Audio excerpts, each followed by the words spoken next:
Yum, yum. It's time for a tasty and refreshing snack.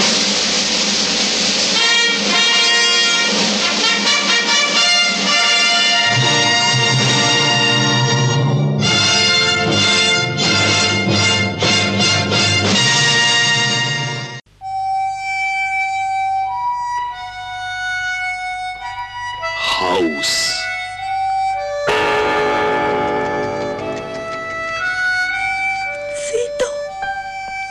私あなたを救えなかっ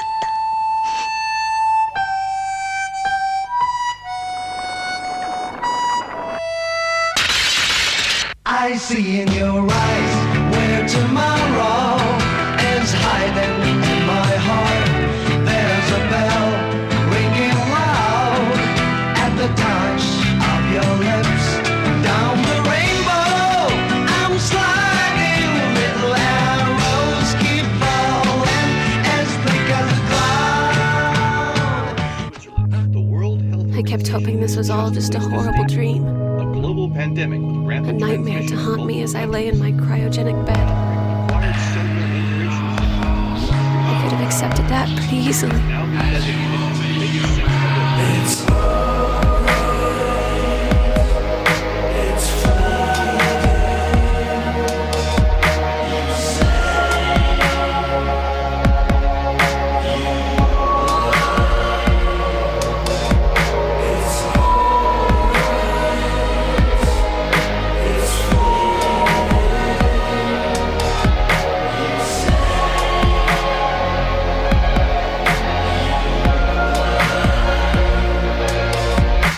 And now, on with the show. Hey guys, what's going on? You are listening to ThisWeekInGeek.net's Loose Cannon. I am one of your hosts today, one of the Twig video store managers, Mike the Birdman.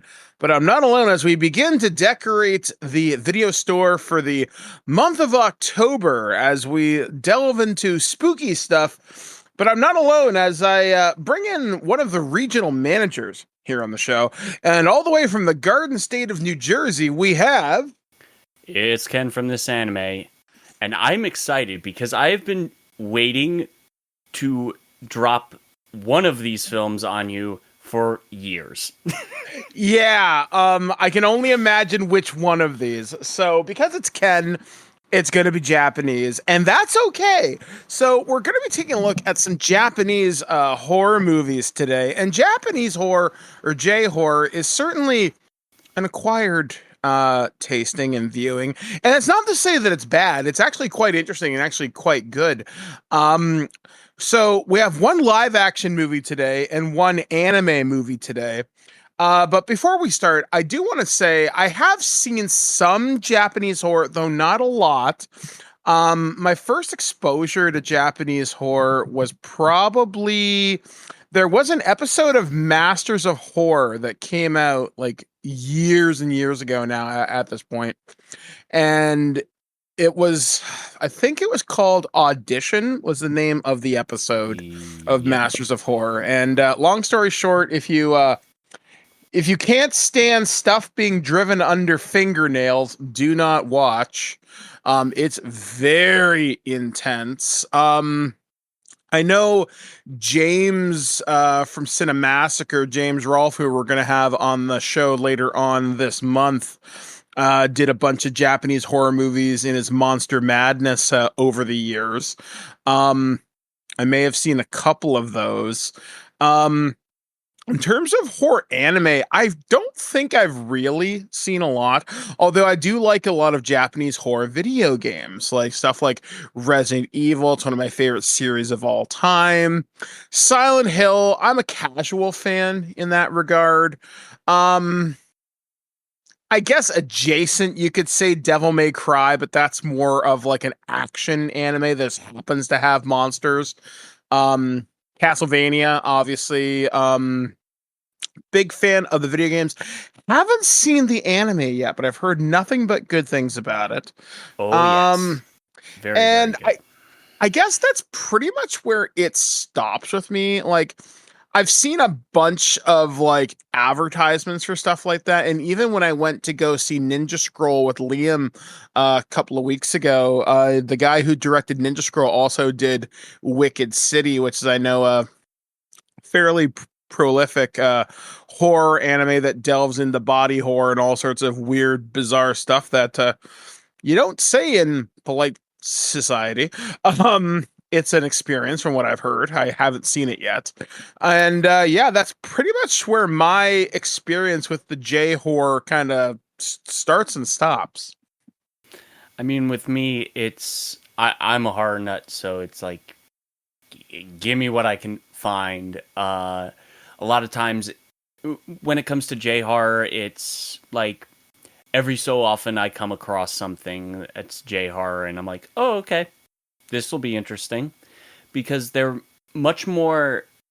They like a lot of ghost stories in J horror, and ghost stories is like my cup of tea when it comes to my horror. So every time that I encounter something J horror, it's usually a ghost story. So I'm like, okay, let's see what I get with it. So I guess that kind of leads us into our first movie that we're going to talk about today, and that is House from 1977. Now, this is a movie I've seen advertised on Shudder for quite some time. Yes. It always pops up in my recommendations, and I was watching this last night with Liam, and we went down the rabbit hole a little bit. And evidently there was a Criterion bus or something, and evidently Bill Hader, the comedian, is a huge fan of this movie, which came to me as quite the surprise. And that led to a very interesting conversation about this movie. You can see what North American movies have been influenced by this. Oh, yeah. Most notably, I would wager Evil Dead for sure. I could even see echoes of Hellraiser 1 and 2 in this. And I was like, huh. So, Ken, you're going to give a very interesting overview of this movie, and then we will discuss the experience that is House. Because this movie is not watched, you experience it. Indeed you do. And for the record, the Criterion Collection copy that I actually gave you, because I own the Criterion copy, because of course I do.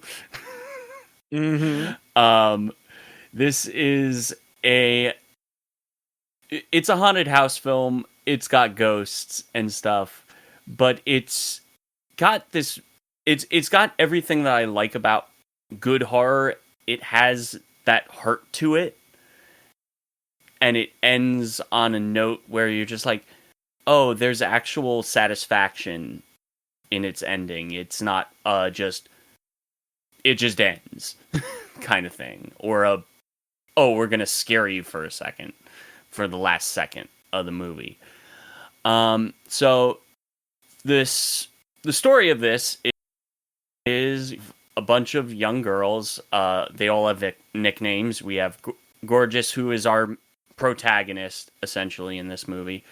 You have her friends Kung Fu Professor, Prof, Fantasy, Mac, Sweet, and Melody, and they all make the decision. All right, we're gonna. Gorgeous was originally planning to go abroad with her father, who is a movie producer, director. It's not necessarily defined what her father does. We just know he works in movies. And he drops the bombshell that he got remarried abroad. And that kind of puts a wrinkle into Gorgeous's kind of ideals, and she feels like he betrayed her late mother, and decides, all right, instead of going with my father and his new wife, I'm gonna go with my friends out into the country to my mother's old hometown, and my aunt runs this hotel in the town, so we're gonna do that. And she just invites all her friends out to the countryside to her aunt's place, and turns out some creepy shit happens. Yeah, this is fucking wild. This movie is very surreal in how it accomplishes a lot of its deaths and knockoffs and just wow. I like to define this as they took all of the drugs. Yeah, that's kind of what Liam was saying to me. He's like, hey, this would be a great movie to have on mushrooms or acid. I can't disagree with that assessment. Not gonna lie, I kind of wish I had some legal mushrooms while I was watching this. It is most certainly an experience. It's so weird because the movie looks unlike anything I've ever seen. It almost feels like it's a horror movie as if done by a kid's show. And what I mean by that is it looks like a kid's show that came out of the late 1960s into the 1970s. Almost, there's one point in this where if this movie had been made maybe 10 years later, there's a fantasy sequence, or I guarantee you it would have been Sentai for like 30 seconds. I guess that's when Fantasy's dreaming about being rescued by her Prince Charming. And at one point, a Japanese guy on a horse rides up and saves her while she's dressed up like a princess. If this had been 10 years later, that scene would have been a guy in a robot costume looking like a Power Ranger, I assure you, or maybe like a common rider type dude. So that was certainly a thing, but floating severed head bites girl on the ass at one point. Guy gets a bucket stuck on his ass, and it goes into this weird Benny Hill type sequence. Yeah, that character's death is weird as hell. Yeah, I think he gets turned into bananas or something. Yes, like, he just gets turned into bananas randomly. Yeah, it's so fucking weird. And there's one part where me and Liam stopped. Now, Liam had seen this movie before, but I guess it had been quite some time. There's a point where a girl who's playing piano, Melody, gets killed by the piano, and you might be thinking, okay, how does that happen? So first off, the piano bites off her fingers using the lid. Okay, fine. As you do. Yeah, as one does. And then the piano devours her. So the death piano, the piano that eats. But then the camera cuts away to like her severed head and her randomly naked torso floating in midair. And it goes, oh, that's naughty. And I posted a screenshot of this on Twitter as of this recording. I'm thinking, well, that was insane. And it just gets progressively weirder from here. Like a girl gets killed by pillows. Let's see what else happens in this. Randomly, this kung fu girl gets beat up by a lamp that decapitates her somehow.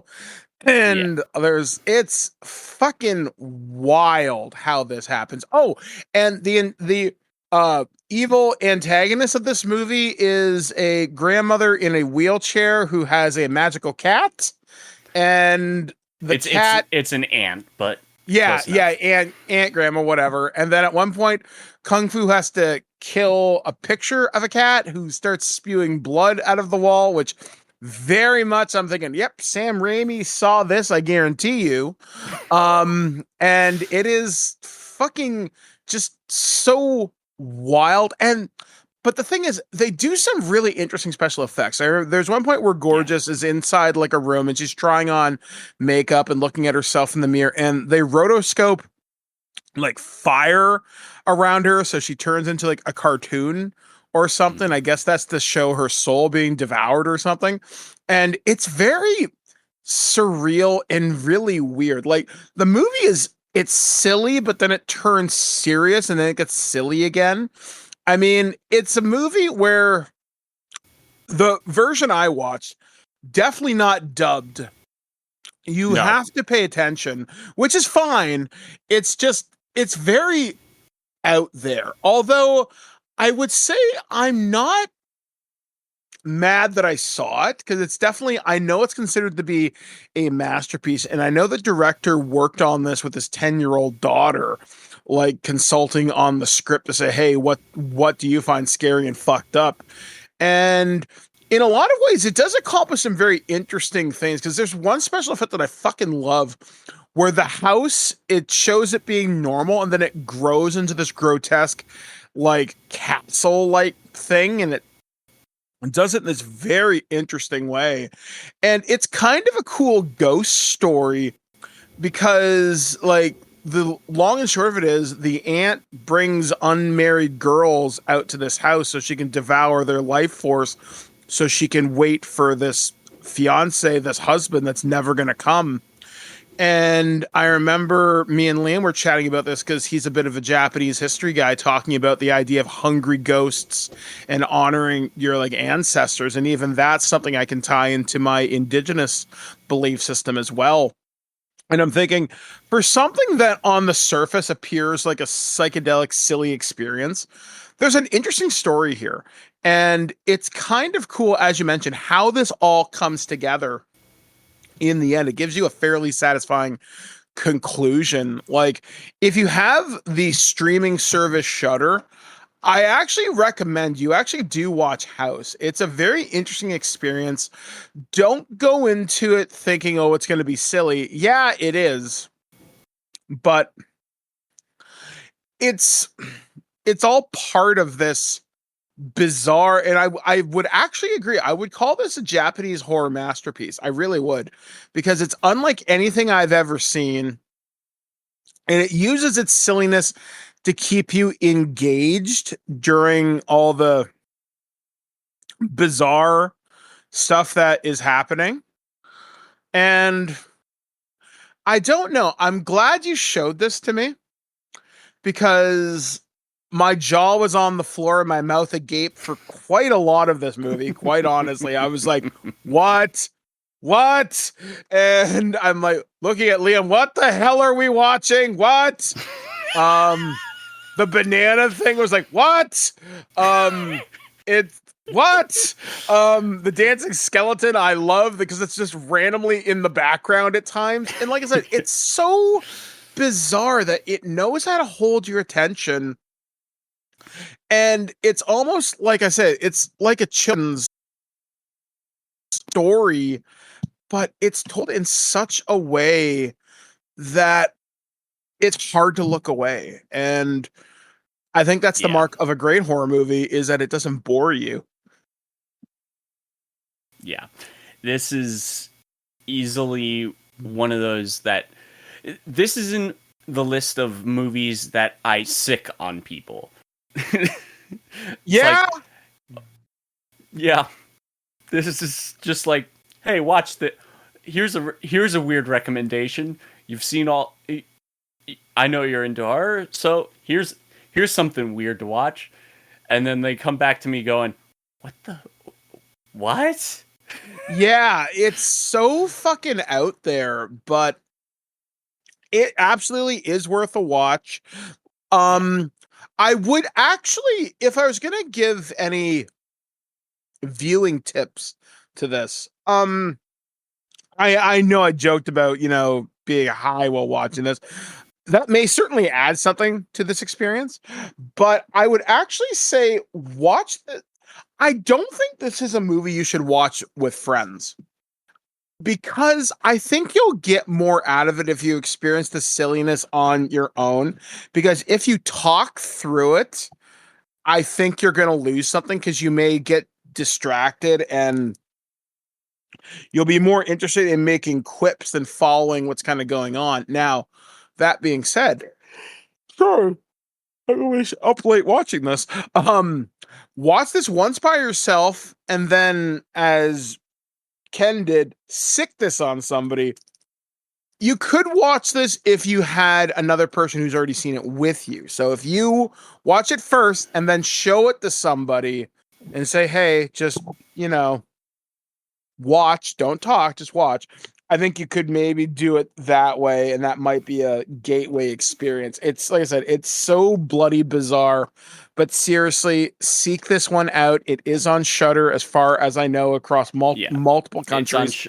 It's on Shudder. It's on Criterion Channel. It is on Max here in the States. Yeah.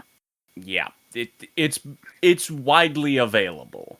And absolutely worth a watch. And oh, that's naughty.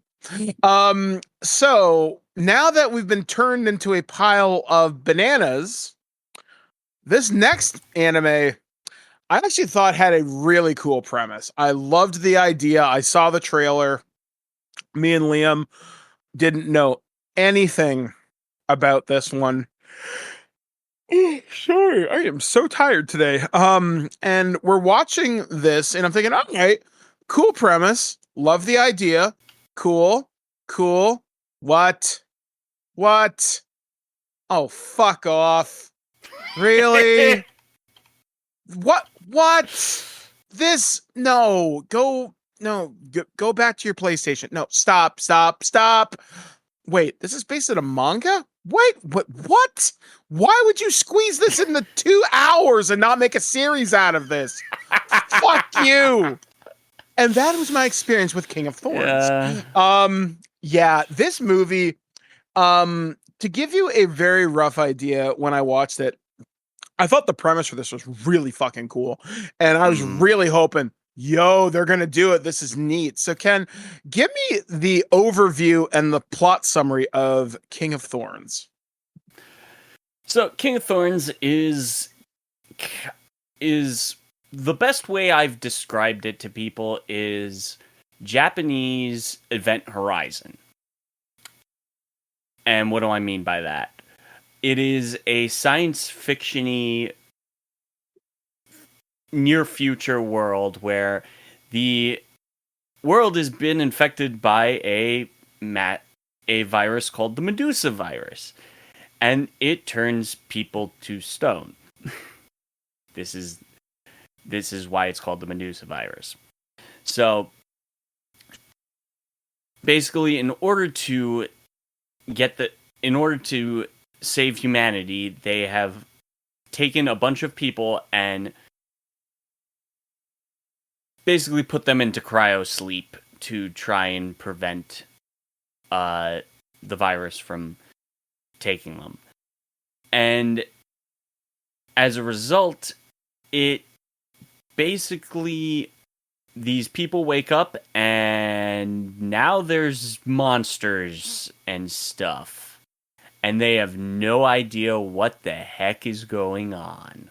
Yeah, like there were ideas out of this that I thought were actually really clever, because obviously we're talking about a virus, so you think Resident Evil, you think The Last of Us, and this came out in 2010, I want to say. 2009, but 2010 here in the States. So I'm watching it, and they're talking about the Medusa virus turning you to stone. And obviously, I like to think about, the weird, bizarre what ifs. And I'm thinking, a virus that turns your body's calcium production up to 10 million and calcifies you, that's interesting. I kind of like that idea. Not even gonna lie here, I may steal that idea for a Dungeons and Dragons game that I'm currently playing in. I think that's a really neat idea, and I could play with that in some really interesting ways. Okay, cool. But we're gonna so we're gonna pick 160 people or some number like that to survive this virus. But how we're gonna do it? We're gonna wait it out. This virus has a half-life, and we can wait this out. Or we can wait until medical science has evolved enough to stop this thing. And we're going to have this artificial intelligence monitor you for a potential for as long as 100 years, and it'll wake you up. So very echoes of Resident Evil and the Red Queen. Not a coincidence, I think, that this AI is called Alice at some point. And then me and Liam are watching this movie, and once they reveal that this virus has come from outer space and can somehow make imagination reality, he goes, "Wait, is this Resident Evil by way of Foster's Home for Imaginary Friends?" And I'm like, yeah, I'm kind of getting that vibe. And it's weird because when I did some research into this, and it's kind of funny, I found a bunch of reviews of the movie, but I didn't find anybody doing any analysis on this, like a deep essay dive. I was really hoping someone like Bennett the Sage would do something on this, or Glass Reflection would do something on this. And I'm actually very surprised I couldn't find that, because those would be the two guys I would trust to do deep analysis on this. Well, the thing is that this came out during a weird period of anime. And again, a lot of the animation is not up to snuff compared to modern technology and whatnot. Hell, I got the Blu-ray of this for pennies on the dollar because it was in the clearance bin. I mean, it's weird. Like, it doesn't look terrible. It's just it's very of bland. Its time. Yeah, its time. I mean, like the monster designs for the Demon Saurus or whatever the fuck the one kid calls them, they look like a Final Fantasy standard monster, which is fine.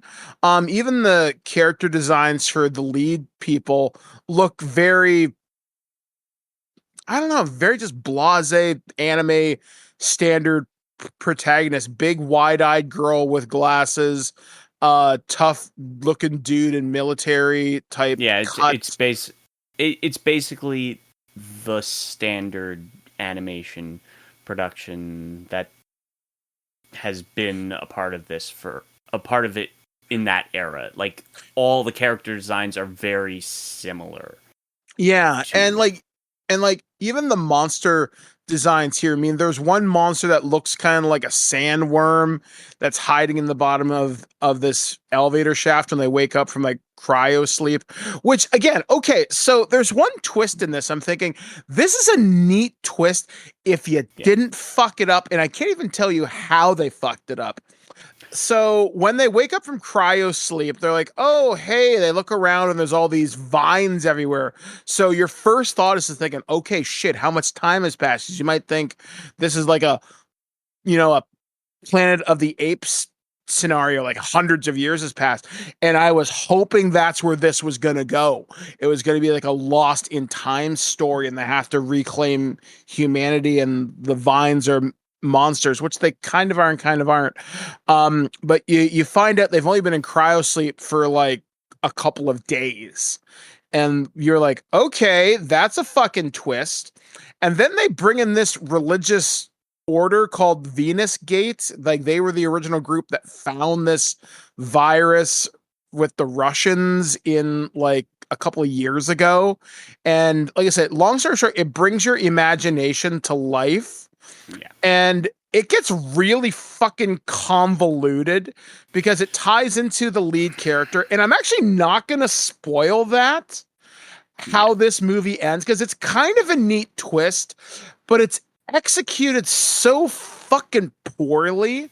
You're like, what? Because like, I dug into the Wikipedia article on this, and it turns out this is a series of manga, and it was voted to be some of the best young adult at the time.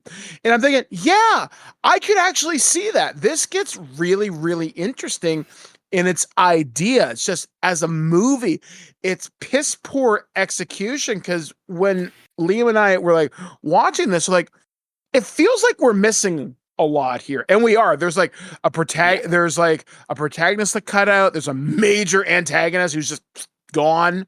One of the major characters is just, oh, hey, guess what? You're dead because plot reasons. And if I were to redo King of Thorns, I would turn it into 12 episodes, maybe 14.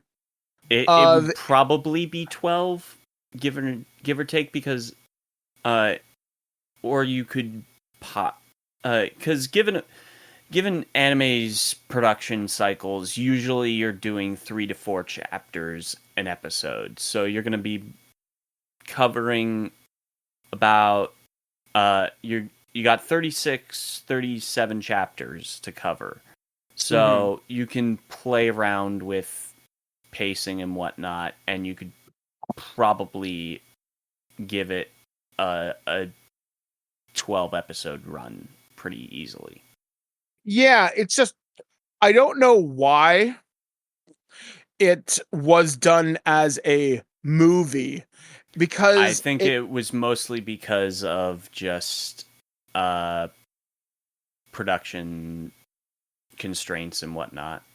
Yeah, like I really think this would have worked better as a mini series, or if you absolutely had to do it in a movie type format, if it was like an OVA that was like maybe 4 episodes, that would be fine too, maybe even 3. I mean, you'd still have to condense a shit ton, but I think you could do a lot more with it, because I think the idea here is really fucking interesting.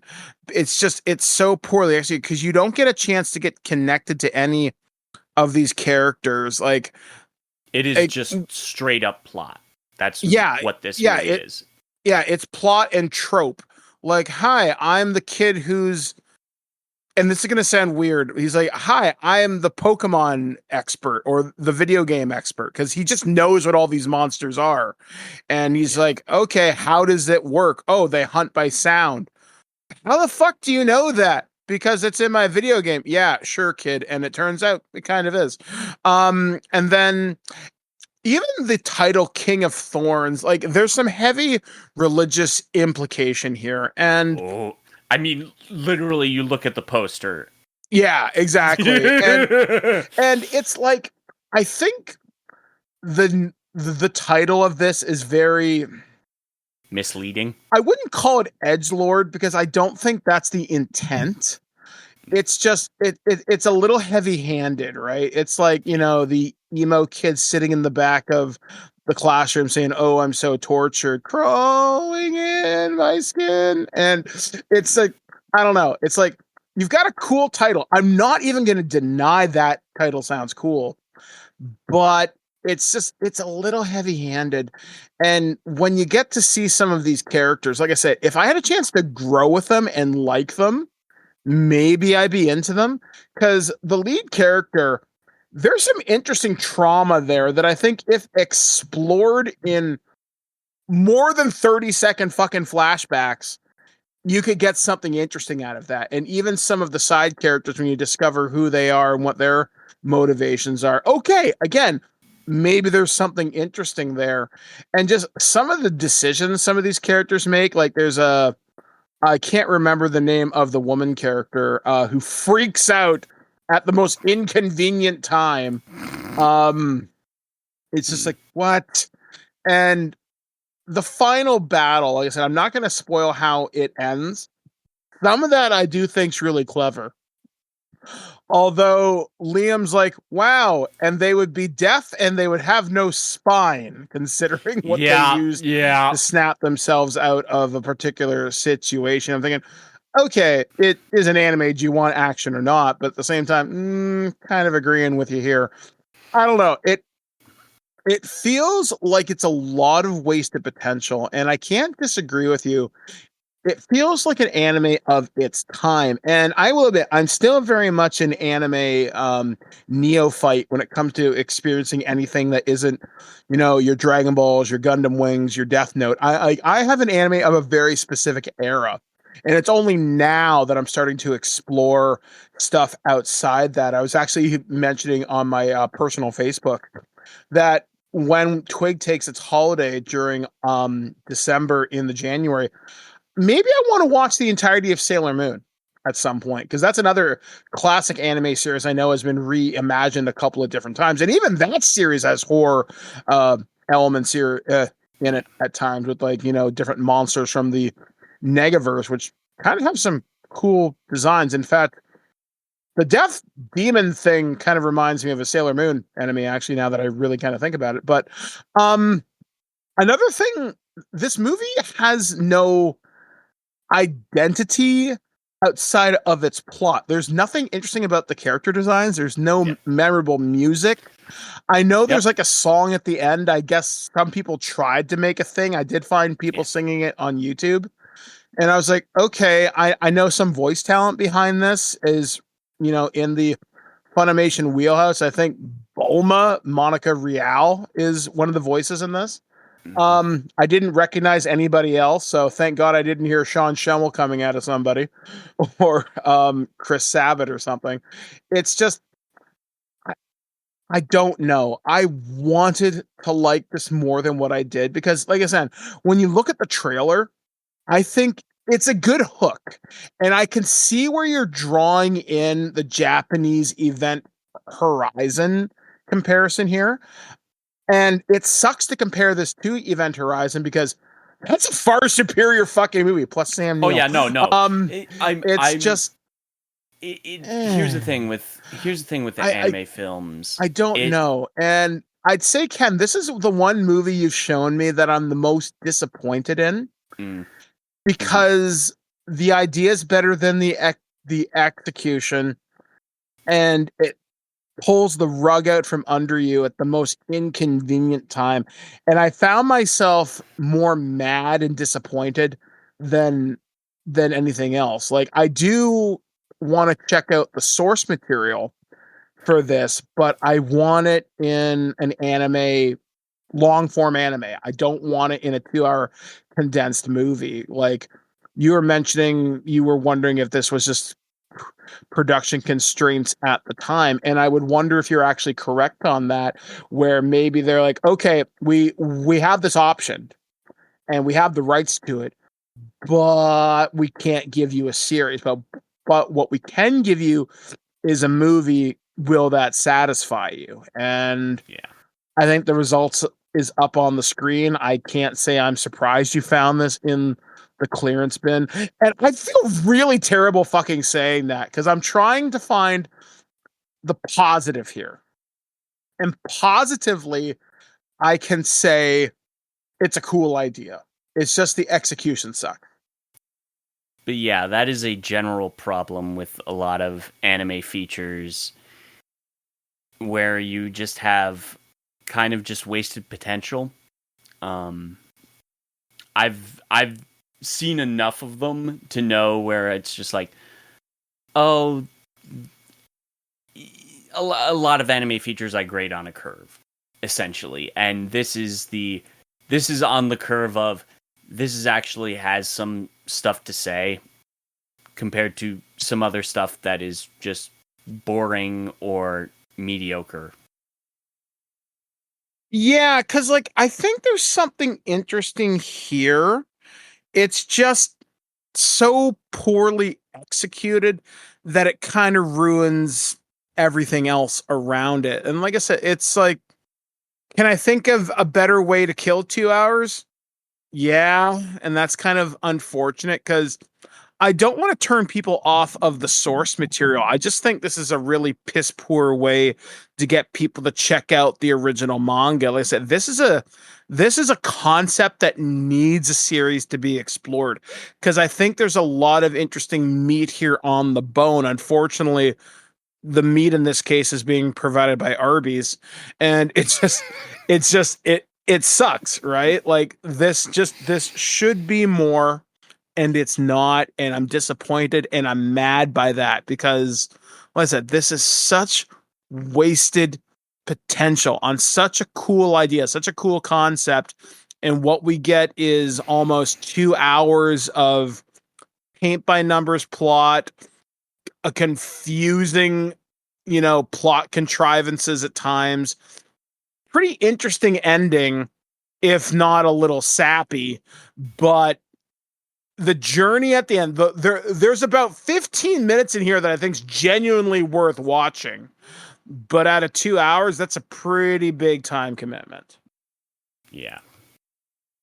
So that's pretty much going to do it for this edition of Loose Cannon here for our first or 2nd, I don't know, depending on when this comes out, chatting about spooky stuff for the month of October. I am going to try and collaborate more with JT and David Denoyer from Do You Even Movie. We're going to talk about a bunch more spooky stuff this month. And then I did get confirmation for our show at the end of the month, and it's going to be me, Enrique, and James talking about horror remakes and horror reimaginings. And I think we're going to have a fair bit of fun in that conversation. So look for that later on in the month as our schedules line up. So yeah, I guess that's pretty much going to do it for us here at the Twig Video Store as I turn myself into bananas, get eaten by a piano, and most certainly have my imagination turn against me. God, I can't even imagine what that might look like. So for This Week in Geek's Loose Cannon, we have been Ken from This Anime. And I've been Mike the Birdman saying, be kind, rewind, and oh, that's naughty.